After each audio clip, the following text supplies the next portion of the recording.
Di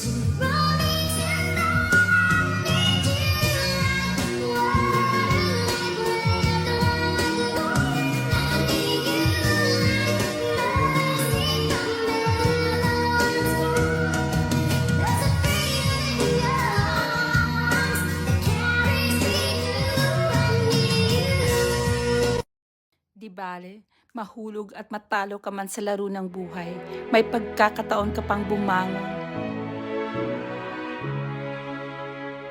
At kahit ilang beses ka pang mahulog at paulit-ulit na matalo, laban lang ulit, ganun naman talaga ang buhay.